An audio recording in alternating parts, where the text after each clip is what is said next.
Hello everyone, welcome to History and Culture. Mentioning Empress Dowager Cixi will likely ring a bell for fans of Qing dynasty historical dramas. Empress Dowager Cixi, of the Yuanhua clan, was a pivotal political figure during the late Qing dynasty in China.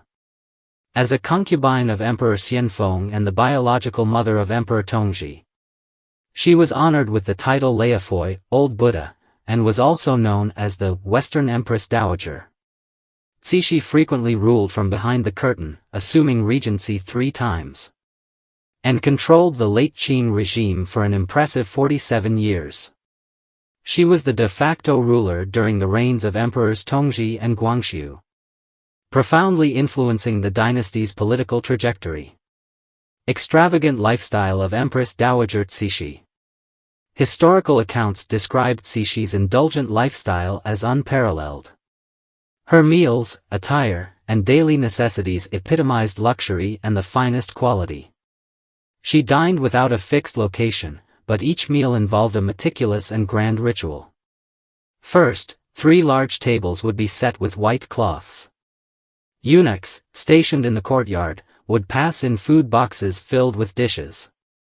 These yellow boxes, each accommodating 2 large bowls and 4 small ones, were decorated with green dragons or the show, longevity, motif on a yellow background. Every meal included up to 150 dishes, meticulously arranged in long rows, with large bowls and small plates alternating, an awe-inspiring display. 2 additional side tables were reserved for fruit platters, containing candied lotus seeds, melon seeds, walnuts, and other snacks for post-meal enjoyment. For tea, Cixi favored adding honeysuckle to enhance the aroma. The dishes featured pork, lamb, chicken, duck, and wild vegetables. Examples included red and white meatballs, shark fin in clear soup, steamed chicken and duck, and roasted delicacies. Everyday meals also included omelets, braised meats with cabbage or radish, and cherry-glazed pork. Even shredded or sliced meat was paired with carefully chosen ingredients like bamboo shoots and scallions. Cixi had a particular fondness for barbecue, sauces, and wheat-based foods. Her selection of pastries was extensive, including baked cakes, steamed buns, spiced cakes, sweet cakes, and meat-filled pies shaped like dragons, butterflies, or flowers. Desserts like mung bean and peanut cakes, paired with sweet soups, were typical post-meal treats. Rice was made from premium Yutian grains and came in vibrant varieties like rouge and green rice. Porridge was a must-have, with over 50 types prepared using grains such as rice, millet, and wheat. Each meal reportedly cost 100 taels of silver, with dishes prepared by Imperial chefs. Even a simple dish like pickled watermelon rind required a unique recipe for its distinct flavor. She also relished honey-preserved pears, not only enjoying them herself but also gifting them to nobles and officials as prized items. These pears were said to help alleviate her chronic cough in later years. Cixi's water consumption was equally elaborate, with special efforts to fetch water from Jade Spring Hill, known for its purity. This meticulous attention to detail in her daily life showcased her opulent side. Cixi's trusted confidant, Lianying. As a woman wielding immense power in the Qing Empire, Cixi was naturally served by hand-picked attendants. Among them was a particularly notable eunuch, Lianying, who earned her unwavering trust and became her favored confidant. It is said that after Cixi's baths, only Lianying was allowed to stay by her side. Muffled cries of pain from the bathing chamber often sparked curiosity and gossip among palace maids. One bold maid peeked through the curtains one day and uncovered the secret. It turned out that Lianying was not only responsible for Cixi's daily needs but had also mastered the art of massage. As Cixi aged, her health began to deteriorate, and she suffered from pain due to blocked meridians. Lianying used his specialized massage techniques to improve circulation and alleviate her discomfort. Inevitably, certain sensitive acupoints would cause pain during the massage, leading to Cixi's occasional cries. However, Li Lianying's success was not merely due to his massage skills. His survival and rise in the palace relied on much more. A shrewd and perceptive individual from a young age, Li excelled at reading the room, knowing what to say and do, and, more importantly, what to avoid. His exceptional tact and adeptness at navigating palace politics earned him a lasting place in Cixi's inner circle. There are rumors in popular folklore suggesting that Li Lianying was Empress Dowager Cixi's male favorite. Such claims occasionally appear in unofficial histories, but no clear evidence exists in official records. However, Li Lianying's unwavering loyalty to Cixi is widely acknowledged. Li's understanding of Cixi was deeply ingrained, and he was well aware of one of her greatest insecurities, her thinning hair. This issue had troubled Cixi for years, and no one had been able to address it. Determined to resolve the matter, Li Lianying devoted himself to mastering the art of hairstyling.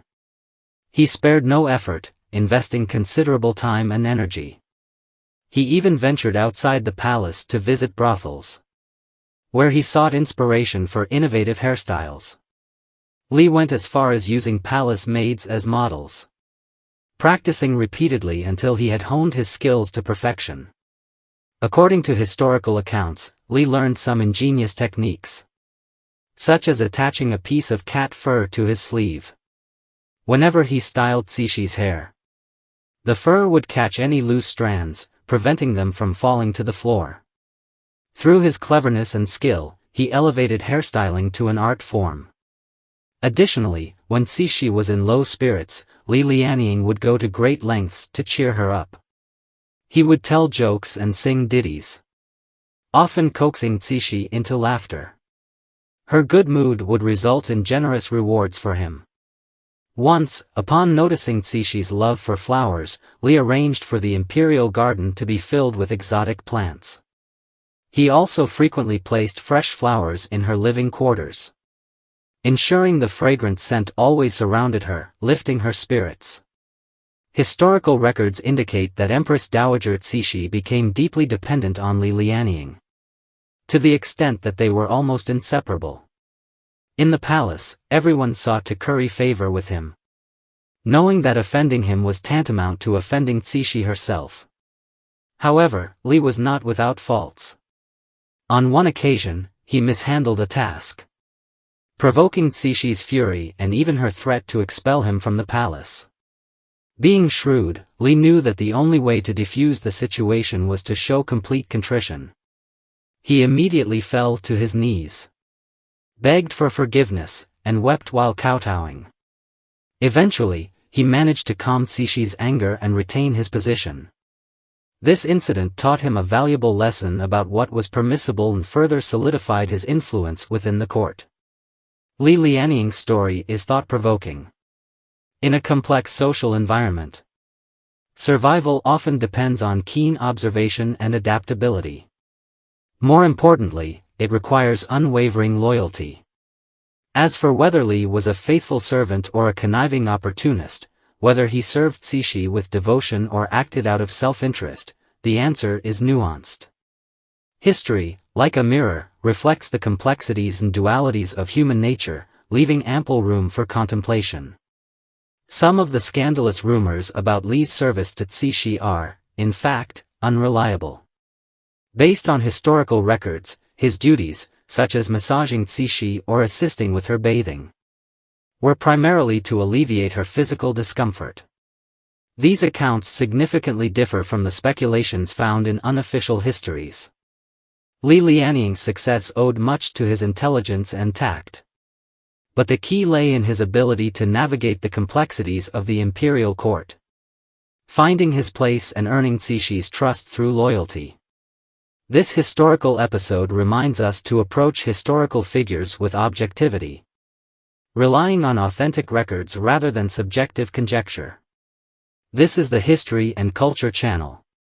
Liking and subscribing are the greatest help and support to us.